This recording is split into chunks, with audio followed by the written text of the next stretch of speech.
అందరికీ నమస్కారం. ఈరోజు మనం చెప్పుకోబోయే కథ తెలివైన అత్తాకోడళ్ళు ముగింపు భాగం. కథలోకి వెళ్ళబోయే ముందు మీరు కనుక మన ఛానల్ని ఫస్ట్ టైం చూస్తున్నట్లయితే తప్పకుండా మన ఛానల్ని లైక్ చేయండి, షేర్ చేయండి, సబ్స్క్రైబ్ చేయండి, బెల్ ఐకాన్ క్లిక్ చేసి ఆల్ అనే బటన్ని ప్రెస్ చేయడం మర్చిపోకండి. కథని ఎక్కడా స్కిప్ చేయకుండా వినండి. ఇలాంటి మంచి మంచి కంటెంట్తో ఉన్న స్టోరీస్ మన ఛానల్లో వినాలనుకుంటే తప్పకుండా మన ఛానల్ని లైక్ చేసి ఛానల్ని ఎంకరేజ్ చేసి బూస్ట్ చేస్తారని ఆశిస్తూ ఛానల్ని సబ్స్క్రైబ్ చేసి లైక్ చేయటం మర్చిపోకండి. మరి కథలోకి వెళ్ళిపోదామా? ఆ తర్వాత కూతురు బాగా అంతకుముందు ఎరగదు కానీ పెళ్ళై సంసారం నీళ్లు పట్టం, భర్త పొందు విపరీతంగా కోరుకోవటం, పొద్దస్తమానం మొగుడుతో పడకటింటి కాపురానికి అలవాటు పడిపోవటం, 24 గంటలు మొగుడుతో ఆ సుఖం కావాలనిపించటం, దాంతో తాచడ్డా కోతి వనవెల్లా చెరిచింది అన్నట్టు మగవాడిదేముందే, ఆడదే నువ్వు పద్దాక రా రా అంటుంటే ఆడదే మగాడికి బాధ్యత నేర్పించాలి. బయటికి వెళ్ళి ఉద్యోగం పురుష లక్షణం సంపాదించిరా, రేపొద్దున మనకి పిల్లలు పుడతారు, 4 రాళ్ళు వెనకేసుకో ఉందాం అని చెప్పాలి. అత్తామామలు ఎటూ రారు. పల్లెటూరు నుంచి పాపం వాళ్ళు పచ్చళ్ళని, పొళ్ళని, నెయ్యని, బియ్యమని ఒకవైపు నుంచే వాళ్ళు పంపుతూనే ఉంటారు. అయితే ఈలోపు ఇహ మొగుడిని పూర్తిగా తన బానిసని చేసేసుకొని పొద్దున్నుంచే సాయంత్రం దాకా గంటకో చీర, గంటకో డ్రెస్సు, బికినీల దగ్గర నుంచి అన్నీ వేసుకొని వాడిని వేశ్యాలోలుళ్ళ వేశ్యలు తయారు చేస్తారు. అంతకన్నా ఘోరంగా స్త్రీలోలుడుగా తయారు చేసేసి వాడిని ఇంటి గడప దాటనివ్వకుండా చేసేపాటికి నెలకి 15 రోజులు 20 రోజులు ఉద్యోగానికి వెళ్ళటం, తర్వాత వారానికి వెళ్ళటం, తర్వాత మెల్లమెల్లగా ఇక అల్లుడు ఉద్యోగానికి వెళ్ళటం పూర్తిగా మానేశాడు. మానేసేపాటికి నాన్న మాకు ఇల్లు జరగటం కష్టంగా ఉంది అని ఏడిస్తే శేషగిరికి వచ్చేదే 60,000 జీతం. 60,000లో పై డబ్బులు ఎటు శేషగిరికి ఒక 15-20,000 దాకా వస్తాయి. ఇక ఇంట్లోకి ఒక 20,000 వైదేహికి ఇస్తే 20,000తో ఇల్లు ఎలా జరుపుతాను నేను? జరపకపోతే నువ్వు నీ కొడుకు బాయిలో దూకి సావండి కట్టకట్టుకొని. నా అల్లుడికి ఉద్యోగం లేదంట, ఇలా డబ్బులు పిల్లకి సర్దుతున్నాను అనే కూతురు కోసం అని చెప్పి అలా 40,000 ఎత్తుకెళ్ళి కూతురికి ఇంటద్దె కట్టి, సరుకులేయించి, గ్యాసులు పెట్టి, పనోళ్ళకి జీతాలు ఇచ్చి, ఆ తర్వాత వాళ్ళ అత్తమామలు అటు నుంచి పంపించే వాటితో ఉప్పు పప్పు, ఇటు నుంచి తను పంపించే వాటితో గుడ్డాగోస, సినిమాలు, షికార్లు, ట్రిప్పులు, తను వేసేలెమ్మట పోవటం మానుకొని తన అలవాట్లు తగ్గించుకొని మరి ఇక అల్లుడికి కూతురికి మాత్రం అన్నీ జరుపుతూ కూర్చునేవాడు శేషగిరి. ఆవిడకి అనుమానం వచ్చింది, అల్లుడిది మంచి ఉద్యోగమేనే, ఉద్యోగంలో నుంచి తీసేసే లాంటి వాళ్ళు కాదే ఆఫీసులో వాళ్ళు అని. ఆవిడ ఎందుకు మానేశాడా అల్లుడు ఉద్యోగంలో అని ఒకరోజు పిల్లాన్ని వెంట పెట్టుకొని వెళ్ళి ఆఫీసర్ గారిని కనుక్కుంటే ఎలా రావటం మానేశాడని రెక్లెస్గా సమాధానాలు చెప్పటం అని, వచ్చిన దగ్గర నుంచి ఎవరికి భార్యలు లేరమ్మా, పద్దాకా ఫోన్లు, వీడియో కాళ్ళు, స్మోకింగ్ జోన్లోకి వెళ్ళిపోవటాలు, బాత్రూముల్లోకి వెళ్ళిపోవటాలు, ప్రాజెక్ట్ నెగ్లెక్ట్ చేసేసాడు, వర్క్ నెగ్లెక్ట్ చేసేసాడు, తనకై తనే రిజైన్ చేశాడు, అక్కడ కూడా మేమేం తీసేయలేదని ఆయన చెప్పేపాటికి కొడుకును నువ్వు ఇంటికి వెళ్ళయ్యా అని చెప్పి అసలు కూతురు ఇంట్లో ఏం చేస్తుందోనని ఆవిడ ఇంతవరకు ఏనాడు వెళ్ళి ఎరగదు. కూతురు ఉండే ఫ్లాట్ దగ్గరికి వెళితే అక్కడ వాచ్మెన్ వాళ్ళ దగ్గర నుంచే ఎదురు పక్కా ఫ్లాటుల్లో ఉండే వాళ్ళ దాకా డైరెక్ట్గానే కూతురు గురించి చాలా చండాలంగా చెప్పుకోవటం వినే వంచిన తల ఎత్తుకోలేకపోయింది. వైదేహి ఎవరో వాళ్ళకి తెలియదు కాబట్టి ఫలానా వాళ్ళు ఏ ఫ్లాట్లో ఉంటారని వాచ్మెన్ అడిగితే ఫ్లాట్లో ఉండరండి, 24 గంటలు బెడ్రూమ్లోనే ఉంటారు వాళ్ళిద్దరూ అని వాడు జోక్ చేయటం. ఒకవైపున వాడి పెళ్ళాం మరే 24 గంటలు మల్లెపూలుండి 24 గంటలు వాళ్ళకి కాండోమ్స్ ఉంటే చాలు, మనుషులతో సంబంధాలు ఉండవన్నట్టు వాచ్మెన్ పెళ్ళాం హాస్యాలు ఆడటం. ఆ తర్వాత పైకి వస్తే పై ఫ్లాట్లు వాళ్ళు డైరెక్ట్గానే దీనికి ఇదేం పిచ్చో 24 గంటలు మొగుడిని ఆ బెడ్రూముల్లో పెట్టుకోవటమే, ఆ బెడ్రూముల్లో చిచ్చి కిటికీలు కూడా మూసుకొని సావరు, మాకేమో వయసులో ఉన్న పిల్లలు ఉన్నారాయా, వాడు దరిద్రం కట్టెలన్నా వేసుకొని సావరు, ఇద్దరూ కలిసి పొగులు అదే పని, రాత్రి అదే పని, స్నానాలు చేయటాలు, ఇద్దరూ కలిసి కనీసం డోర్లు మూసుకొని కూడా సావరు, దరిద్రపు మంద, మాకేమో ఎదురు వ్యూ, మాకేమో పక్క వ్యూ అని వాళ్ళు మాట్లాడుకుంటుంటే ఆవిడకి తల పగిలిపోయింది. సరే లోపలికి వెళ్ళి కూతుర్ని బయటికి పిలిచి మాట్లాడదాం అనుకుంటే హాల్లోకి వెళ్ళి డోర్ కొడదాం, ముందు బయట నుంచి డోర్ కొడదాంలే మనమని చెప్పి కిటికీలు బార్లా తీసున్నాయని కూతుర్ని కేకేద్దామని ఆవిడ హాల్లో టీవీ చూస్తుందేమో సౌండ్ వస్తుందని కిటికీలోంచి చూసేసరికి వాళ్ళు హాల్లోనే క్లోజ్గా ఉన్నారు. ప్రాణం చచ్చిపోయిన ఆవిడ ఇంటికి తిరిగి వచ్చి ఆలోచించింది. పరిస్థితి చేదాటిపోవటానికి కారణం తన కూతురికి ఉన్నటువంటి సంసారం ధ్యాస. ఇక చిన్నప్పటి నుంచి కూతురు అదుపు తప్పిపోయి పద్ధతి తప్పిపోయి ఇలా తయారవటానికి కారణం తన మొగుడు. ఇప్పటికి కూడా కూతుర్ని సమర్థించుకొచ్చి జీతాలు ఇస్తున్నాడే తప్ప అల్లుడు కూడా బాధ్యత లేకుండా పనికిమాలిన వెధవలా తయారయ్యాడని ఆవిడే వియ్యాల వారి దగ్గరికి వెళ్ళిందే. వచ్చామమ్మ, చెబుదామని చూశాము, అసలు మేము ఉన్నామనేది కూడా లేకుండా మేము హాల్లో ఉండి నేను పచ్చళ్ళు కారాలు ఎత్తుకెళ్తే వాటిని పట్టించుకోకుండా మీ ఆయన వచ్చి అన్నం కూరలు వండి పనోళ్ళతో పనులు చేయించుతా వాడిని పట్టుకొని పదా లోపలికని తీసుకెళ్ళి మా ముందే వాళ్ళు ఇదవుతుంటే ఏమని చెప్పగలుగుతాం? మా కొడుకే పనికి మాలిన ఎదవా అనుకొని ఏం మాట్లాడలేక మూసుకొని పరువు వద్దని వచ్చాము తల్లే అని వాళ్ళు వైదేహికి చెప్పేపాటికే ఆవిడకి ఒళ్ళు మండిపోయింది. దాంతో కూతుర్ని పుట్టింటికి రమ్మనమని కోడిని కోసి అయ్యొండుతా అని చెప్పి పిలిపించి అల్లుడిని నేను అమ్మాయికి ఇచ్చి పంపుతానులే, నువ్వు వెళ్ళు బాబు అని చెప్పి తుక్కు కింద బాధి వదిలిపెట్టిందే. ఓసే పనికి మాలిందానా, ప్రతి ఆడదానికి మగాడి మీద ఆశ ఉంటుంది, మగాడికి ఆడదాని మీద కోరిక ఉంటుంది. రేపొద్దున మీ నాన్న ఏమీ తోటకూర ఇచ్చాడని నీ మొగుడికి వాళ్ళ అమ్మ నాన్న ఏదైనా పెట్టాలంటే నువ్వు వాళ్ళతో కోడలుగా సఖ్యంగా ఏడవాలి కదూ. అలాంటిది 24 గంటలు వాడిని ఉద్యోగం మానిపించి మదమెక్కిన దున్నపోతులాగా కూర్చోబెట్టి పందెంకోళ్ళలాగా మేపి సంసార సుఖాలకు అలవాటు చేయటం ఏంటే ఉద్యోగం పురుష లక్షణం.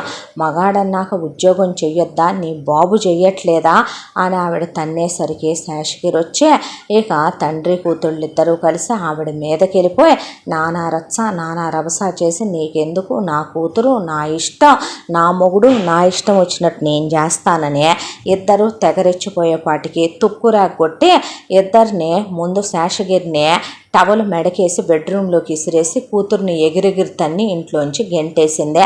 తర్వాత అయినా శేషగిరిని ఆవిడ ఉద్యోగానికి బయటికి వదలాలి కదా, తప్పదు కదా. మళ్ళీ షారా మామూలే విసిగిపోవటం మొదలైంది ఆవిడ ప్రాణం. ఈలోపు రఘు ఇంజనీరింగ్ కంప్లీట్ అయిపోయింది. ఎంటెక్ చదువయ్యా అందే.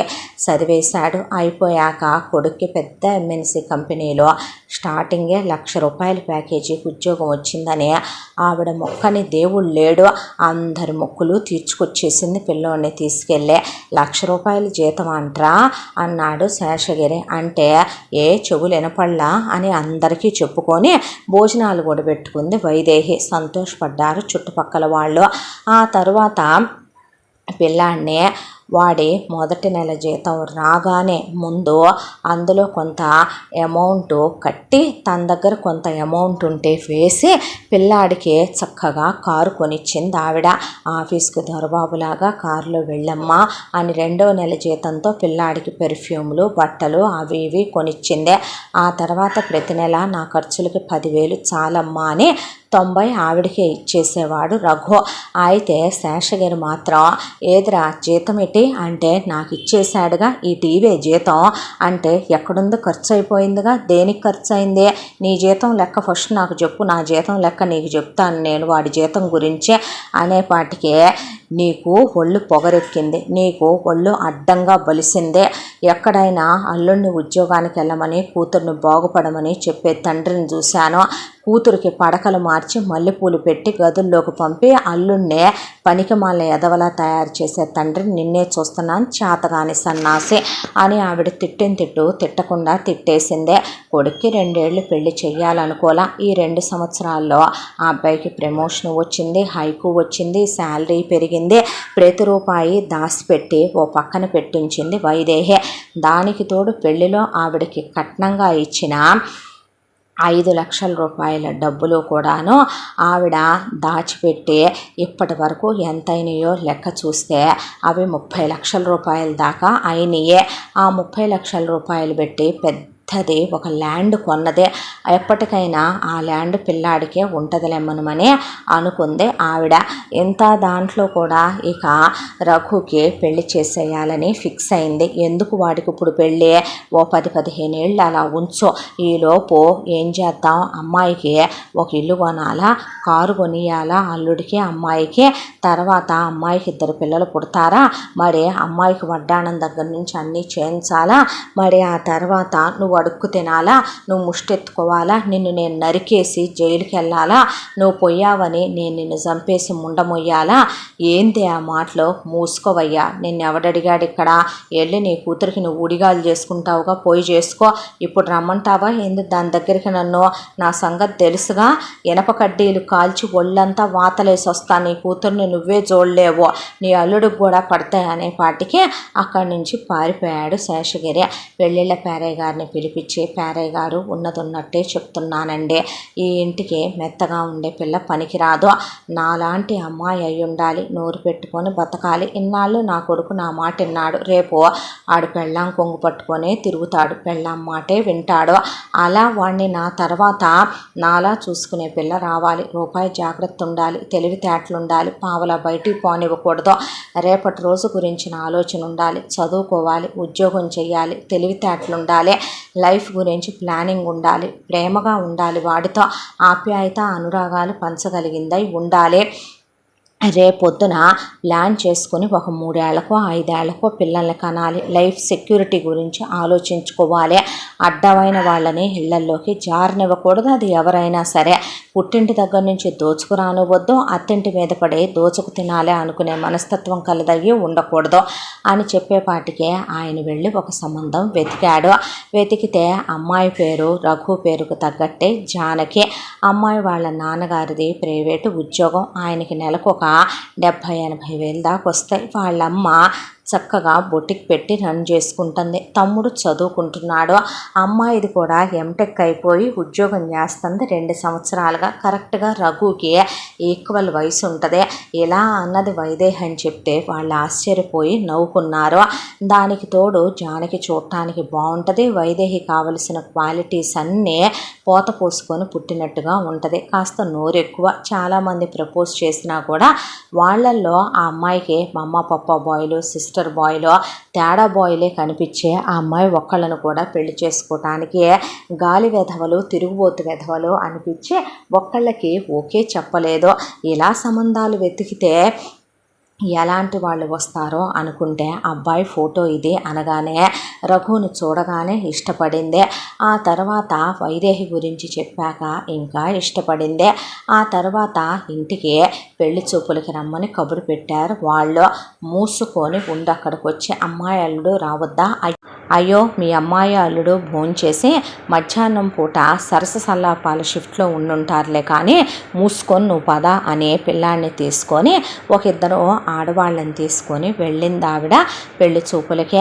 పిల్లని చూస్తే బంగారు బొమ్మలా ఉంది, ఆవిడ రూపాయి కట్నం ఇమ్మలేదు, కానీ వాళ్ళు పిల్లకి 2 ఏళ్లుగా ఉద్యోగం చేస్తోందని జీతం మేము తీసుకోలేదని, అమ్మాయికి కూడా జీతం ఎక్కువేనని, పెద్ద కాలేజీ నుంచే పాస్ అవుట్ అయిందని, మెరిట్ మీద చదువుకుందని, పిల్లకి మేము 25 కాసులు బంగారం పెడతామని, అలాగే అమ్మాయికి 10 లక్షలు విలువ చేసే ల్యాండ్ ఇప్పుడు చిన్నప్పుడు కొన్నాం, అది ఇప్పుడు 10 లక్షలకు వచ్చిందని, అమ్మాయి చిన్నప్పుడు 5 లక్షలు బ్యాంకీలో వేసాం, అవి ఒక 25 లక్షల రూపాయల డబ్బులు అయినాయని అయ్యే పెడతామని, అల్లుడికి కార్ అంటే వద్దండి ఉందంది, బైక్ అంటే వద్దండి ఉందంది వైదేహి, హ్యాండ్ చైను మెళ్ళో చైను ఉంగరం అంటే ఉన్నాయండి అన్న తర్వాత, మీరు మా అబ్బాయికి పెట్టాలనుకుంది ఏదైనా ఉంటే పిల్లకే పెట్టుకోండి, నాకు నా కోడలు నా ఇంటికి వస్తే చాలని ఎక్కడైనా పెళ్లి కొడుకు మాట్లాడతాడో.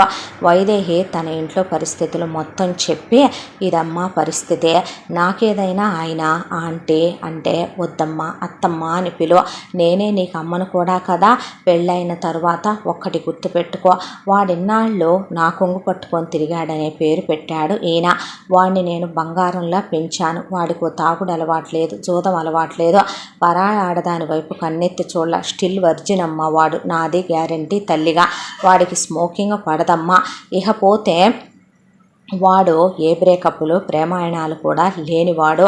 జీతం తెచ్చి నీ చేతికిస్తాడు, ఖర్చులకి నిన్నే 10,000 అడుగుతాడు. ఇద్దరు ఉద్యోగం చేసుకోండి, లైఫ్ ప్లాన్ చేసుకోండమ్మా. మీ జీవితాలు మీరు నాశనం చేసుకోవద్దు తల్లి.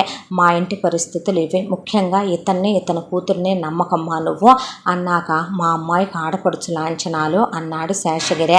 అంటే ఆడపడుచు లాంఛనాలు లేవు, గాడిది గుడ్డు లేదు, నువ్వు నోరు మూసుకొని కూర్చో అని మీ ఇద్దరు మాట్లాడుకోండమ్మా అని పంపింది వైదేహి. పంపించిన తర్వాత జానకి రఘుతో మాట్లాడితే రఘు మెతకతనం, అలాగే రఘు మెరిట్, రఘులో ఉన్న తెలివితేటలు చూశాక తందే కోడిబుర్ర అనిపించేసింది జానకికే. ఇక చాలా నచ్చేశాడు రఘు. అతనికి కూడా ఆ అమ్మాయి వాళ్ళ అమ్మను చూస్తున్నట్టే అనిపించి నచ్చిందే. ఓకే అని చెప్పారు. చెప్పాక అన్నయ్య గారు నిశ్చితార్థానికి ముహూర్తాలు పెట్టించండి, ఖర్చు ఎంగేజ్మెంట్ది మీరు పెట్టుకోండి, పెళ్ళిది నేను పెట్టుకుంటాను అంది వైదేహి. అనేసరికి ఆడపడుచు కట్నం ఎందుకు ఇవ్వాలి? ఆడపడుచు కట్నం సిగ్గు శరం, మానాభిమానాలు ఉన్నోడు ఎవడైనా అడుగుతాడా ఆడపడుచు కట్నాలని? ఎందుకు ఇవ్వాలి ఆడపడుచు కట్నాలు? ఆడపిల్ల మన ఇంటికి వస్తే సంతోషంగా రావాలి, కానీ ఎవరైనా ఇష్టపడిస్తారా? అసలు దేనికి తీసుకోవాలి, దేనికి ఇవ్వాలి? వాళ్ళు ఇష్టపూర్వకంగా ఏదైనా ఒక చీరో రవికల బొడ్డో పెడితే, పసుపు కుంకాలు పెడితే పెట్టించుకోవాలి తప్ప ఏం దరిద్ర పానవాయితీలివే, ఏం దరిద్ర అలవాట్లివి, మూసుకొని పదా నువ్వు అందావిడ. అన్న తరువాత ఎంగేజ్మెంట్కి ముహూర్తాలు వాళ్ళే ఎంగేజ్మెంట్ బాగా చేశారు. చేసిన తర్వాత ఇక పిల్లకి బట్టలు ఉంగరము కావలసినవి వైదేహి తీసేసుకొని పిల్లకి ఒక ఖరీదైన చోకర్ సెట్టు, డైమండ్ సెట్టే పెట్టింది, దాని మీదకి ఇయర్ రింగ్స్. డబ్బులు ఎక్కడే వీటన్నిటికీ? అదేంది అమ్మాయికి తీసుకోలేదు, ఎక్కడి నుంచి తెచ్చిపెట్టావే అన్నాడు శేషగిరి. అంటే అదేమన్నమాట, భలే మాట్లాడేవే నువ్వేగా నాకు ఇచ్చింది అందావిడ. ఏంటి చతురా అన్నాడు. నీకు చతురా? వాడు ఉద్యోగం చేయలేదా? మరి వాడి పెళ్ళానికి ఏం పెట్టకుండా ఎలా తీసుకొస్తారనుకుంటున్నా ఇంటి కోడల్నే? ఆడంగి విషయాల్లో కలగజేసుకోవద్దని చెప్పానా నిన్ను? ఆడాలి పనులు చేయకుండా వెళ్ళి నీ కూతురికి చీర నలిగిపోయేటట్టుంది, వెళ్ళి పళ్ళు ఎత్తి పట్టుకోను వెళ్ళు అనేసింది ఆవిడ. నాన్న నాకు ఛాన్సలేదు చూసావా అంటే నేను లేనా ఏంటమ్మా నీకు అన్నాడు శేషగిరి. ఆ తర్వాత ఎంగేజ్మెంట్ అయిపోయింది. ఇక పెళ్ళికి భారీగా పెళ్ళి ఏర్పాట్లు వైదేహే చూసుకొని మంచిగా కళ్యాణ మండపం. ఆ తర్వాత అమ్మాయికి ఆవిడకి 25 కాసులు బంగారం పుట్టింటోళ్ళు పెట్టారు కాబట్టి ఆ 25కి తోడు కొడుకు 2 ఏళ్లుగా ఉద్యోగం చేస్తున్న డబ్బులు దాసింది కాబట్టి అందులో కొంత డబ్బులు వేసి నీకు నచ్చిన మోడల్స్ నువ్వు కొనుక్కో తల్లి అనేసి అస్సలు ఆవిడ కలగజేసుకోలా. నీకు నచ్చిన బట్టలు నువ్వు కొనుక్కోమ్మా అని చెప్పేసింది కోడలికి. తర్వాత పెళ్లి ఖర్చులు వీళ్ళే పెట్టుకున్న తర్వాత చాలా గ్రాండ్గా పెళ్లి జరిపించేసిందే. ఆ నగలన్నీ గిల్టీయా ఏమే కాదుగా, బంగారు పోయాగా ఎక్కడే? అదేమన్నమాట, నా పుట్టింటి నగలు లేవు, ఆ అమ్మాయికి ఇవ్వట్లేదా నువ్వు? ఎందుకు ఇవ్వాలి? మీ అమ్మ పెట్టిని ఇచ్చాక నీ కూతురుకే అంటే మరి మీ అమ్మగారు పెట్టిని నా కోళ్ళకి ఇచ్చుకోవద్దా అనేసి నోరు ముయ్యి నువ్వు అందావిడ. అన్న తరువాత వీళ్ళు ఎంత వద్దు అని చెప్పినా కూడా జానకి వాళ్ళ అమ్మ నాన్న ఇంటికి ఒక్కటే ఆడపిల్ల కల్పన అనే దాంతో ఈ డ్రామా అని శ్రీకాంత్కి కల్పనకి బట్టలు పెట్టి కల్పనకి పట్టు చీర పెట్టారు. ఖరీదు 25,000 ఉంటుంది. దానికి తోడు కల్పనకి ఒక బ్లాక్ బీడ్స్ పెట్టారు. దాంతోపాటు ఒక 25,000 క్యాష్ పెట్టి వెండి కుంకుమభరణ, వెండి గంధం గిన్నె అన్నీ పెట్టి ఇవ్వబోతే ఎందుకు ఇవన్నీ ఏమీ వద్దు అని వైదేహి అంటే ఊడుకోవే తీసుకొని అన్నాడు శేషగిరి. వద్దన్నయ్య గారు ఇలాంటివేవే అని చెప్తే నేను తీసుకుంటాను అని కల్పన తీసుకున్న తర్వాత ఇంకెక్కడితో ఆపేసేయాలి, మళ్ళీ ఎక్స్ట్రాలు చేస్తే మొహం పగిలిపోద్ది అని ఆవిడ హారతుల దగ్గర అరుంధతుల దగ్గర ఆడపిల్లకి పెట్టాల్సిన చీరలు బట్టలు పెట్టుపోతలు వాటితో పాటు పెళ్ళికి ఏమీ పెట్టలేదని ఏడుచొచ్చుద్దనే దాంతో ఒక డైమండ్ నెక్లెస్ చేయించి ఓ పట్టు చీర కొని అల్లుడికి కూతురికి బట్టలు పెట్టి కొడుకుతో కోడలతో ఇప్పించేసింది. అయిపోయిన తర్వాత శోభనాలు. అప్పుడే పిల్లల్ని కనకండర్రా, కొన్నాళ్ళు జీవితాన్ని సందడిగా గడపండి అని చెప్పింది కొడుకు కోడలికి. హనీమూను ఎక్కడికైనా వెళ్ళి రండని 2 లక్షలు ఇచ్చింది. వెళ్ళొచ్చారు కొడుకు కోడలు. ఆ తర్వాత కొడుకు కోడలు ఉద్యోగానికి వెళ్ళి రావటం మొదలుపెట్టారు. రఘు జీతం ఇప్పుడు 1,25,000 దాటిపోయింది. అమ్మాయి జీతం 1,00,000 దాకా వస్తుంది. అయితే వైదేహి అసలు కోడల్ని ఏ పని చేయనివ్వదు. ఇంట్లో ఇప్పుడు కాస్త పని వాళ్ళని పెట్టుకుంది. ఇన్నేళ్ల తర్వాత ఆవిడ పని వాళ్ళని పెట్టుకుంది కాబట్టి శుభ్రంగా ఆ పని వాళ్ళతో ఇంటి పని అలాగే బట్టలు అవి చేయించి వంట పని మాత్రం ఆవిడ చూసుకుంటుంది. కొడుకు కోళ్ళు ఉద్యోగానికి వెళ్ళొస్తే సరదాగా సినిమాకి వెళ్ళరండి, డిన్నర్కి వెళ్ళరండి, షాపింగ్కి వెళ్ళరండి అని చెప్పుద్ది. నెలొచ్చేపాటికి జీతం తీసుకొచ్చి ఆవిడ అడగకుండానే కొడుకు కోడలికి ఇస్తాడు. కోడలు 2 జీతాల్లో నుంచి వాళ్ళ ఖర్చులకే ఒక 30,000 రూపాయలు ఉంచుకొని మిగతా అత్తగారికి ఇచ్చేస్తే ఆవిడ ఆ డబ్బుల్ని ఎలా జాగ్రత్త చేయాలో తెలుసు కాబట్టి జాగ్రత్త చేయటం మొదలుపెట్టింది. సంతోషంగా ఉన్నారు కొడుకు కోళ్ళు. ఇంతకన్నా ఏం కావాలి అని ఆవిడ అనుకుంటూ ఉండగానే ఒకవైపు నుంచే కల్పన సడన్గా ఉడుములేని పిడుగులాగా మొగుడిని తీసుకొని పుట్టింటికి పండగ వంకతో వచ్చింది. పండగ వంకతో వచ్చింది కాస్త ఇక ఇక్కడే తిష్టేసింది. దాని ఆంతర్యం ఏంటా విశేషం అనేది గమనిస్తే శేషగిరికి రీసెంట్గా ఉద్యోగం పోయింది. ఆ విషయం అసలు శేషగిరి వైదేహి దగ్గర దాచేసే కూతుర్ని ఇంటికి వచ్చి ఉండమని సలహా ఇచ్చేపాటికి మొగుడిని తీసుకొని వచ్చి ఇక్కడ పండగ వంకతో దిగిపోయింది.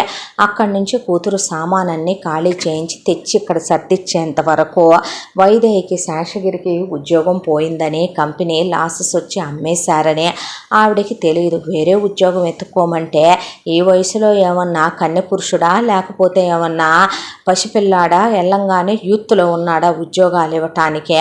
పోనీ ఏదైనా చేసుకోవచ్చుగా అంటే ఒళ్ళు ఒంగుద్దా శేషగిరికి? కూతురికి అల్లుడికి గంటకి జ్యూసులు బెడ్రూమ్లోకి అందించుకోవటం, కూతురికి మల్లెపూలు తేవటం, పగలు రాత్రి పక్కలు సర్దటం, పనమ్మాయితో కూతురికి పడకటిల్లు శుభ్రం చేయించి పెట్టడం, టీలు ఇవ్వటం, కాఫీలు ఇవ్వటం, బాదం పాలు కాసివ్వటం, ఇక కూతుర్ని కొడుకుని అల్లుడిని కలిపి సినిమాలకు వెళ్ళిరమ్మనమంటాం. ఇలా చండాలంగా తయారు చేయటం మొదలుపెట్టాడు ఇంట్లో. కూతురు పొద్దస్తమానం పడగదిలో ఉండటం తప్ప అసహ్యం వేయటం మొదలుపెట్టింది ఆవిడికి. పెళ్ళయి ఏమైనా కొత్త పోనే సంవత్సరాలు గడిచిపోతోంది. ఒకవైపున కూతురు మటన్ అడిగిందని, చికెన్ అడిగిందని చండాలంగా చీరల కొట్లో అప్పు, సరుకుల కొట్లో అప్పు, ఒకవైపు నాన్ వెజ్ కొట్లో అప్పు, వెజ్ కొట్లో అప్పు, స్నాక్స్ కొట్లో అప్పు. వాళ్ళందరూ వచ్చి ఇంటి మీద పడుతుంటే ఆవిడకి కళ్ళమ్మ నీళ్లు తిరిగిపోయి నెల ఖర్చు తారాజువ పెరిగినట్టు పెరిగిపోయి 2,00,000 రూపాయలు పైన తేలటం మొదలైంది. ఎక్కడైనా నాన్ వెజ్ అన్నంలో కలుపుకుంటారు. జస్ట్ అలా ఒక 4 కిలోలు మటన్ చాప్స్ తెస్తే అల్లుడు కూతురు 2 లీటర్ల థమ్సప్ వేసుకొని నంచుకొని తినేస్తారు వాటిని. అసలు ఏం తిండిది, ఏం కథ ఇది అని ఆవిడ హడలిపోవటం మొదలైంది. 6 నెలల తర్వాత ఆవిడ వెళ్ళుద్దేమోనని రోజు గీ పెట్టు కూర్చోవటమే కూతురుతో. ఎంత దాంట్లో జానకి రఘు ఏ నిర్ణయం తీసుకున్నా వైదేహి చూసుకుంటుందనే దాంతో అసలు కలగ చేసుకునే వాళ్ళు కాదు. ఆవిడ ఇలాగే అయితే కొడుకు చేతికి రేపు చెప్ప మిగిలేదే. అందరి తల్లులకి తనకి తేడా ఏంటి అసలు? ఇలా ఏంటి, ఈ ఇంటి మీద ఈ దరిద్రం ఏంటి అనేది ఆవిడకి అర్థం కాలేదు. దాంతో ఒక రోజున అలా ఆలోచిస్తూ కూర్చుంది. శేషగిరి ఎవరిదో పెళ్ళుందని చెప్పి పెళ్ళికని చుట్టాలింటికి వెళ్ళాడు. కూతురు అల్లుడు పడకటింట్లో ఇక వాళ్ళయే అన్నీ అయిపోయి స్నానాలు చేసి తీరుపడిగా కూతురు ఫ్రిడ్జ్లో నుంచి వాళ్ళ నాన్న కట్ చేసి పెట్టిన ఫ్రూట్స్, చేసిన ఫ్రూట్ సలాడు, తీసిన ఫ్రూట్ జ్యూసులు, నాన్ వెజ్లు, బిర్యానీలు గదిలోకి ఎత్తుకొని వెళ్ళిపోయింది.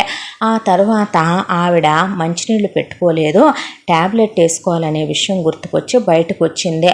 కొడుక్కి ఒకటే తలపోటుగా ఉందని కాఫీ కలుపుకుందామని కోడలు బయటకు వస్తే ఒక్కసారే ఇద్దరు చెవి అనుకోకుండా కూతురు బెడ్రూమ్ కిటికీ వైపు పడింది. వినకూడదని తెలిసి కూడా అత్తా కోడళ్ళు అక్కడ నిలబడ్డారు. మొగుడికి నోట్లో ఫ్రూట్స్ పెడుతూ ఈ పెడుతూ తిను బుజ్జి, తిను బంగారం, మళ్ళీ నీకు ఓపిక ఉండొద్దా ఏంటి అనే ముద్దులు పెడుతూ తినిపిస్తున్న కూతుర్ని చూసి కత్తికొక్కండగా తీసేయాలనిపించింది వైదేహికి. అంత దాంట్లో జానకి వెళ్ళబోతుంటే చేయి పట్టుకుంది వైదేహి. ఎందుకు మీ అమ్మగారు వెళ్ళిపోమంటున్నారు కదా, పోనీ నేను ఉద్యోగానికి వెళ్ళేదా? నువ్వు కొన్నాళ్ళు మా అమ్మా నాన్నల దగ్గర ఉంటావా? నేను ఏదైనా జాబ్ చూసుకుని ఒక 2-3 నెలల్లో ఒక ఇంటికి అడ్వాన్స్ కట్టి ఇల్లు తీసుకొని ఆ తర్వాత నిన్ను కాపురానికి తీసుకెళ్ళిపోతాన్రా అని అల్లుడు చెప్తుంటే, నీకేమైనా పిచ్చా తిక్క, మనకి సుఖపడే టర్న్ వచ్చిందే.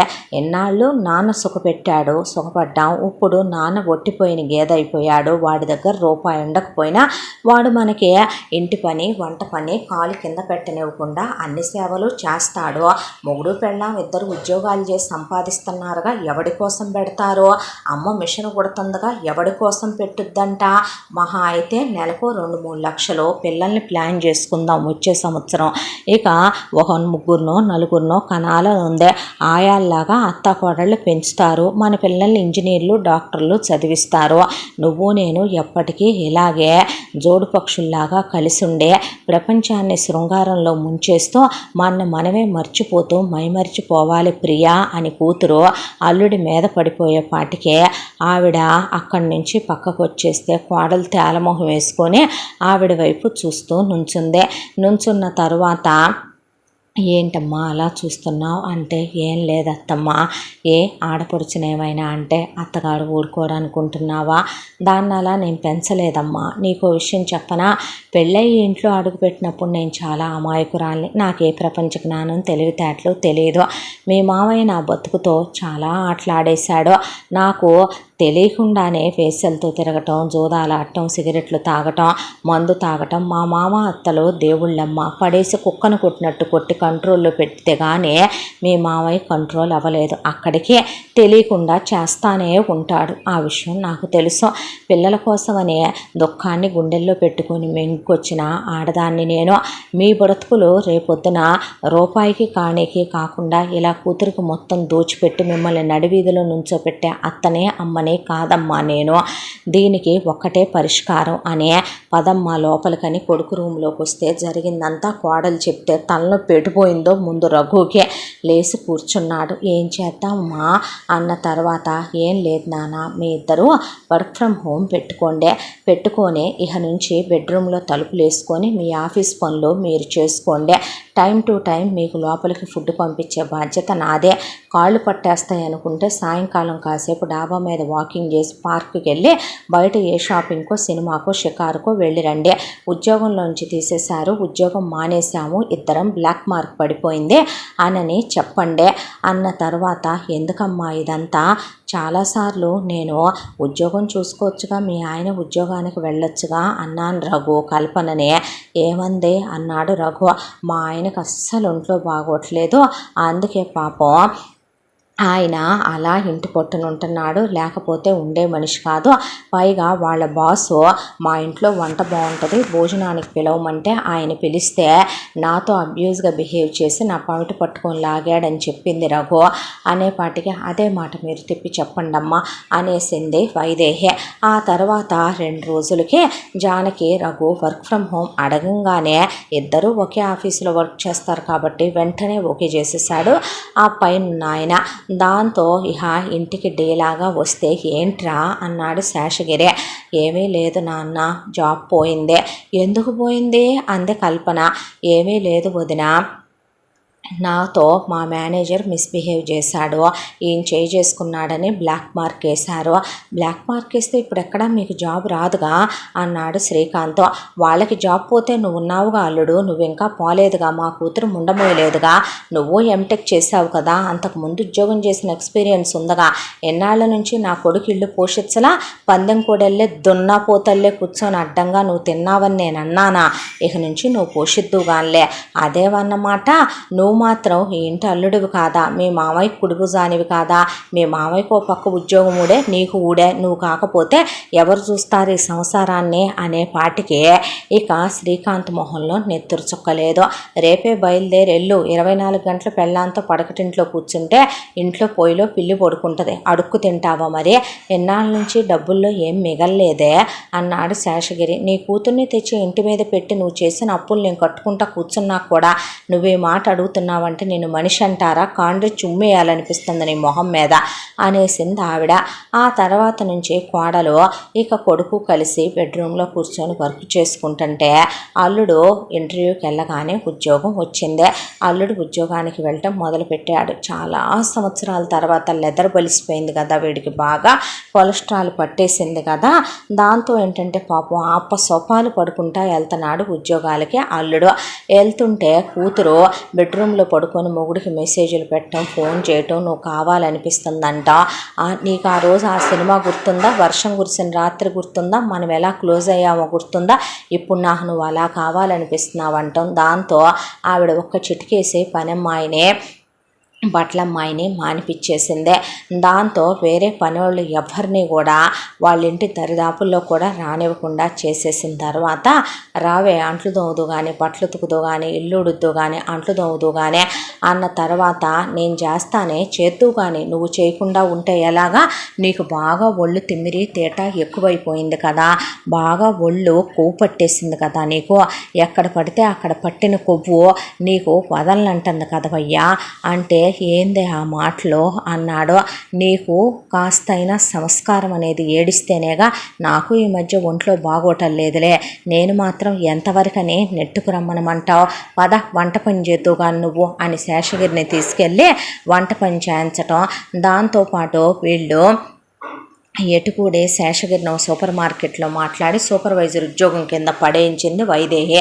ఆయన్ని ప్రతి నెల జీతం 30,000 ఇస్తామంటే నాకు ఇచ్చేయండి సార్ అని మాట్లాడుకొని వచ్చి శేషగిరి ఖర్చులకి ఒక 5,000 ఇచ్చి 25,000 ఆవిడించుకోవటం మొదలు పెడితే, దేనికి ఇవే అంటే, రేపొద్దున నువ్వు నేను పోతే మన్నెవడు చూస్తాడంట అనేసింది ఆవిడ. కూతురు ఒళ్ళు వంగక, పద్దాకేందమ్మా నీ కొడుకు కోళ్ళు గదుల్లోనే ఉంటారు, నీ కోడలు చేయదా ఏంటి ఇంటి పని వంట పని, అయ్యో భలే మాటే వచ్చింది, దాన్నే అడుగు అనేసింది వైదేహి.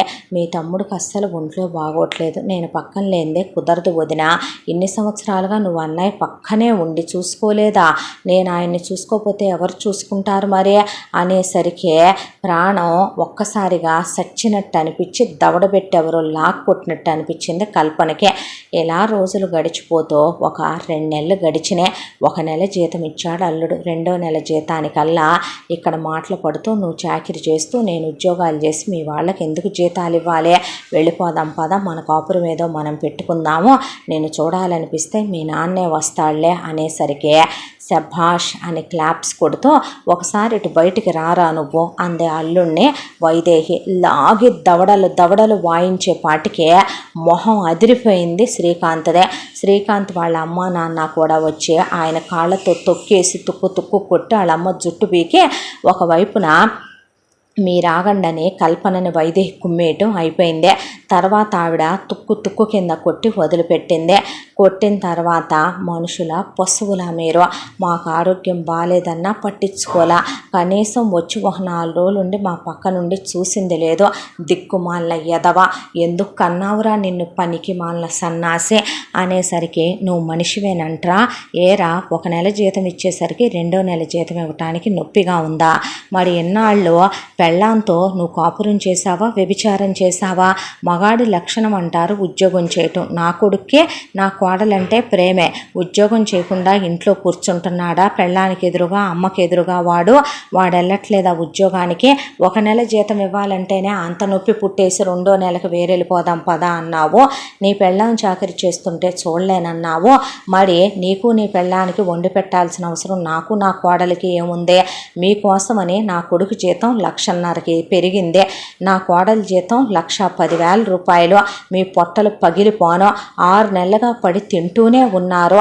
ఎక్కడైనా నాన్ వెజ్ అన్నంలోకి 1 కిలో తెస్తే తలా 1/4 కిలో తింటారేమో, అలా కాదు కొట్టించుకొస్తే మటన్ చాప్స్, చికెన్ చీకులు, డైరెక్ట్గా తందూరి కోడి చొప్పున తింటాం, మనుషుల పశువులారా మీరు, అసలు నీకు ఒక ఆత్మాభిమానం ఉందా, సిగ్గు శరం ఉందా, పరాయింటి మీద పడి తినటానికి రోషం ఉండాలి, సిగ్గు శరం ఉండాలి, ఎంత అత్తగారింటి మీద అయినా సరే అన్నం తింటున్నావా అశుద్ధం తింటున్నావా పెట్టుకొని పళ్ళెంలో నువ్వు, వాడికి సంసారం లేదా, పెళ్ళాం లేదా, అసలు మా ఇంటికి వచ్చి నువ్వు తింటవేంటి, ఏం మగాడివిరా నువ్వు, దానికి చదువు ఉంది, డిగ్రీ వరకు, ఉద్యోగానికి పంపొచ్చు, తుక్కు రేగొట్టి నేను ఇంటి పని వంట పని నేర్పించాను. పనోళ్ళు లేకుండా పని చేయించవచ్చు, దాంతో ఈవినింగ్ ట్యూషన్లు పెట్టించవచ్చు. నేను పెళ్లి కుదిరిందే అన్న తర్వాత దానికి మిషన్ కూడా నేర్పించా, మిషన్ కుట్టించవచ్చు. మీ అమ్మా నాన్నలు రేపొద్దున పోతే ఆ 5 ఎకరాల పొలం ఇల్లు పెడతారు, ఆ రూపాయి జాగ్రత్త చేసుకోవచ్చు. ఇప్పటి వరకు నువ్వు ఉద్యోగంలో గట్టిగా ఉండుంటే నీ జీతం కూడా నా కొడుకు జీతం అంతా పెరిగి ఉండేదే. వాడికన్నా నువ్వు వయసులో పెద్దోడివే, అలాంటిది మా మీద ఆధారపడి బ్రతకటం అంటే నీకు కక్కిన కూడు తింటున్నానని ఎప్పుడూ అనిపించలేదా? నువ్వేమన్నా ఇల్లరికం అల్లుడివా? నిన్నొచ్చి మేము ఉండమన్నామా? నీకేమైనా చదువు లేదా, తెలివితేటలు లేవా? కాళ్ళు పడిపోయాయా, చేతులు పడిపోయాయా, నోరు పడిపోయిందా? ఏ సంసారం చేయటానికే ఒక్కదానికే నీ శరీరంలో అవయవాలు పనిచేస్తాయా? ఒక్క నెల రోజుల పాటు జీతం ఇస్తే అంత నొప్పి పుడుతుందే. పక్కన వాళ్ళ సంసారాల మీద పడి లక్షలకు లక్షలు దోచుకు తినటానికి ఇంకిత జ్ఞానం ఉండొద్దు.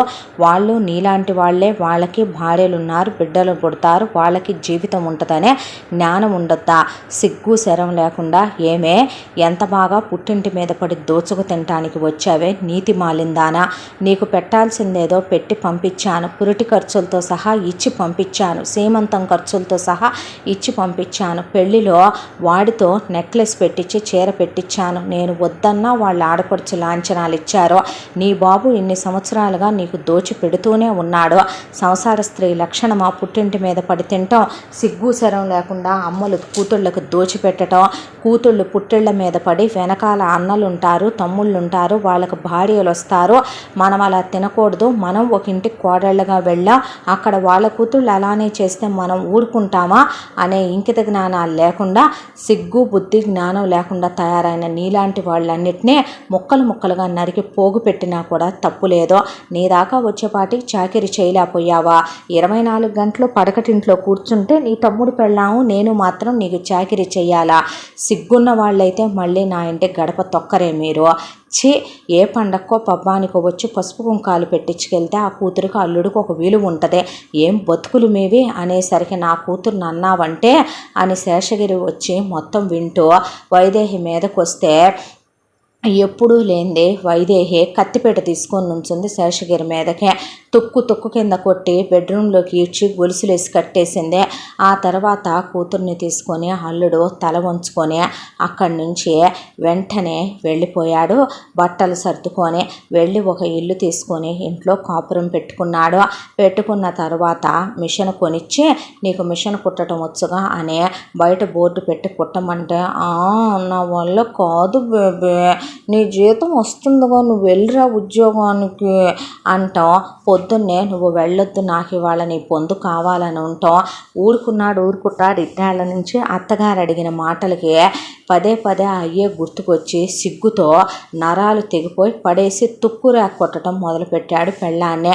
దానికి తోడు పగలంతా మిషన్ కుట్టించి సాయంత్రం ట్యూషన్లు పెట్టించే. తను ట్యూషన్ చెప్తూ పెళ్ళాంతో ట్యూషన్ పెట్టించాక రోజుకు 1-2 సార్లు మాత్రమే కాపురం చేస్తూ ఇంటి పని వంట పని నువ్వు నేను కలిసి చేసుకుందామనే. తర్వాత కల్పన గర్భవతి అయ్యే. అత్తగారు ముందే డబ్బులు ఇచ్చింది కాబట్టి మొహం చెల్లలేదు అక్కడికి వెళ్ళాలంటే. ముందు ఒకళ్ళని తర్వాత ఇంకొకళ్ళని కానీ ఆపరేషన్ చేయించాడు. కల్పన దాడిన పడింది. తన సంసారాన్ని తన దారిలో పెట్టుకోవటం నేర్చుకుందే. వాళ్ళ అమ్మా నాన్నల్ని తెచ్చి హాస్పిటల్లో చూపించి ఆ తర్వాత ఇక్కడే తను మెల్లగా స్థలం కొనుక్కొని ఇల్లు కొనుక్కొని అమ్మా నాన్నల్ని తనతోనే ఉంచుకోవటం మొదలుపెట్టాడు. కారు కొనుక్కున్నాడు.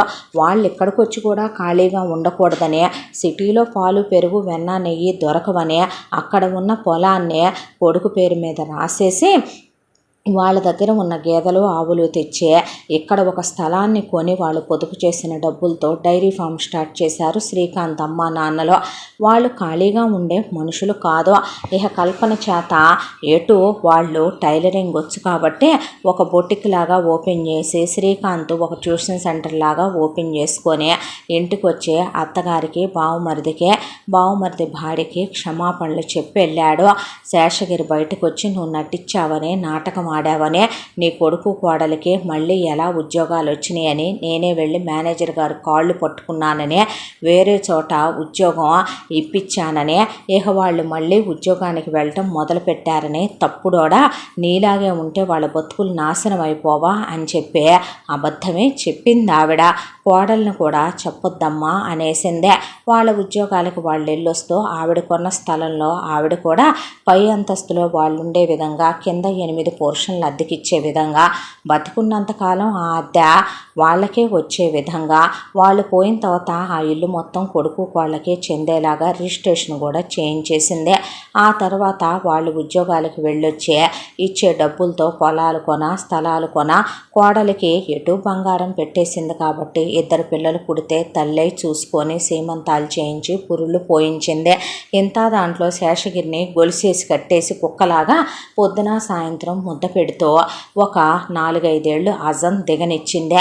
ఆ తర్వాత మారతాడేమోనని బయటకు వదిలితే మళ్ళీ కూతురు దగ్గరికి వెళ్ళటం, తండ్రి కూతుళ్ళు కలిసి అల్లుడి మీద పట్టం, తాచెడ్డ కుక్కలు మనుషులందరినీ చెరుస్తే అన్నట్టుగా చిత్తకట్ట కుక్కలు వేషాలేస్తుంటే అల్లుడు శేషగిరిని కొట్టడానికి మీదకి వెళ్ళిపోయి వియ్యంకుడు వియ్యపురాలు ఇంకోసారి వస్తే మెమ్మాయిని కూడా బయటికి గెంటుతామంటే వచ్చేసి వాడికి విడాకులు ఇచ్చేయమ్మా ఇంకో పెళ్లి చేసుకుందుగా అనేసరికి తుక్కురాగొట్టి కూతుర్ని ఇంట్లో లోపలి ఇసిరేశాడు అల్లుడు. తర్వాత శేషగిరిని వైదేహి జుట్టు పట్టుకొని తీసుకొచ్చి ఒంట్లో ఓపికందే, ఒళ్ళు బలిసి కొట్టుకుంటున్నావు, అందుకే నీకు ఇలాంటివన్నీ గుర్తుకొస్తున్నాయి అనే ఆవిడకెటు ఇప్పుడు మిషన్ కుట్టే ఓపిక లేదు. కుట్టినా కొడుకు కోడళ్ళు ఊరుకోరు. బాగా తిని కొవ్వెక్కి కొట్టుకుంటున్నాడు కాబట్టి ఆవిడ ఒక సూపర్ మార్కెట్ పెట్టించేసిందే. అందులో క్యాష్ కౌంటర్లో ఆవిడ కూర్చొని ఆ సూపర్ మార్కెట్లో మొత్తం పని వాళ్ళ మీద సూపర్వైజర్ లాగా శేషగిరిని పెట్టి రోజుకి శేషగిరికి 50 రూపాయలు బేటా ఇవ్వటం మొదలుపెట్టిందే. ఇంతకు మించి నీకు అక్కర్లా, ఓ మొక్కజొన్న కండో, ఓ చాటో, ఓ పానీపూరి ప్లేటో కొనుక్కోటానికి అవి సరిపోతాయిలే నీకు, నువ్వు దొంగచాటుగా తాగే ఒక సిగరెట్ కోసమో అవి చాలే, మూసుకొని నీ పని నువ్వు చూసుకో అంటం మొదలుపెట్టిందే. ఇలా మొత్తానికి తెలివైన అత్తాకోడళ్ళగా వాళ్ళ సంసారాన్ని వాళ్ళే నిలబెట్టుకున్నారు. ఆవిడ ఉన్నది కాబట్టే నిజానికి తమ జీవితం బాగుపడిందని కోడలు ఉత్తమురాలు కాబట్టే ఒక రకంగా ఇంకొకళ్ళైతే బయటపడి కూతుర్ని జుట్టు పట్టుకొని కొట్టి మొగుడిని తీసుకొని వేరు కాపురం వెళ్తారు. అలాంటిది తన తెలివితేటలతోనే ఇక మొగుడికి ఏ విషయమో చెప్పకుండా అత్తగారికి సొంత కూతుర్లా ఉంటూ తన సంసారాన్ని తను కాపాడుకొని పిల్లా పాపలతో చల్లగా ఉంది ఆ అమ్మాయి. రఘు గురించి చెప్పేదేముంది, ఎప్పుడు పోతపోసిన బంగారమే. కొడుకు జీతం కోడలి జీతం బాగా పెరిగింది. ఎప్పట్లాగానే ఆమెకే ఇవ్వటం, ఆమె అకౌంట్లో వేసి పొలాలు కొన స్థలాలు కొన, ఒకవైపున సూపర్ మార్కెట్ సొంత స్థలంలోనే కట్టించింది కాబట్టి దాంతోనే పక్కన చక్కగా స్థలాలు అమ్ముతుంటే కొని ఇళ్ళు కట్టించి ఆ ఇళ్ళు అద్దెకి ఇవ్వటం, ఆ తర్వాత వాటిని చిన్న చిన్న షాపింగ్ కాంప్లెక్స్ లాగా అద్దెకి ఇవ్వటం. పిల్లలు పెరిగి పెద్ద అయ్యేసరికి కొడుకుని కోటీశ్వరుణ్ణి చేసింది వైదేహి. ఒకవైపున వైదేహి ఇలా చేస్తుంటే అటు శ్రీకాంత్ వాళ్ళ అమ్మా నాన్న తక్కువ తిన్నారా, వాళ్ళు ఇక్కడికి వచ్చి కూర్చొని డైరీ ఫాములు పెట్టి మెల్లమెల్లగా ల్యాండ్లు కొని ఇల్లు కట్టించి వియ్యపురాణాలు చూసి అద్దెలకు ఇస్తూ కల్పన సంసారాన్ని వాళ్ళు బాగు చేశారు. నోరు మంచిదైతే ఊరు మంచిదవుద్దని మనం నలుగురితో బాగుంటే మనతో నలుగురు బాగుంటారు. కల్పన ఆడపడుచు అమెరికా నుంచే ఇక్కడికి ల్యాప్టాప్లని గ్యాస్ స్టవ్లని అమెరికాలో వాడుకునే ఎలక్ట్రానిక్ గాడ్జెట్స్ అని వచ్చినప్పుడు డైమండ్ సెట్లని పుట్టింటి నుంచి దోచుకెళ్ళే ఆడపిల్లలు ఉన్న ప్రపంచంలో అక్కడి నుంచి ఇక్కడికి తెచ్చేస్తుంది ఆ అమ్మాయి ఏదైనా ఉంటే. ఇలా మొత్తానికి తెలివైన అత్తాకోడళ్ళు ఎక్కడ ఉంటారో ఆ సంసారం ఎప్పుడు బాగుపడే పచ్చగా ఉంటుంది. రూపాయి సంపాదించుకోవటం తప్పు కాదు, తప్పుడు పనులు చేసి సంపాదించుకోవటం తప్పు. ఈలోపు జానకి తమ్ముడికి ప్రేమించిన అమ్మాయితో పెళ్ళైపోవటం, వాళ్ళమ్మ నాన్నలు కూడా ఖాళీగా ఉండకుండా వాళ్ళమ్మకి ఎటు బొటిక్కుంది కాబట్టి వాళ్ళ నాన్న రియల్ ఎస్టేట్లోకి దిగటం, వాళ్ళు బాగుపడటం, ఇలా అందరి సంసారాలు సుఖాంతంగా కంచికి చేరాయి. ఇంతటితో ఈ కథ సమాప్తం. మళ్ళీ మరొక మంచి కథతో కలుసుకుందాం. తప్పకుండా మన ఛానల్ని లైక్ చేయండి, షేర్ చేయండి, సబ్స్క్రైబ్ చేయండి, బెల్ ఐకాన్ క్లిక్ చేసి ఆల్ అనే బటన్ని ప్రెస్ చేయడం మర్చిపోకండి. ఈ కథను మనకు అందించిన కథా రచయిత్రే జి యామిని శ్రీనివాస్ గారు. ఇలాంటి మంచి మంచి కథలెన్నో మీ ముందుకు నేను తీసుకురావాలంటే తప్పకుండా మన ఛానల్ని సబ్స్క్రైబ్ చేసుకోవటం, ప్రతి కథని లైక్ చేసి మన ఛానల్ని ఎంకరేజ్ చేసి సపోర్ట్ చేసి బూస్ట్ చేయటం మర్చిపోరని. మళ్ళీ మరొక మంచి కథతో మేము ముందుకు వస్తాను. Thank you.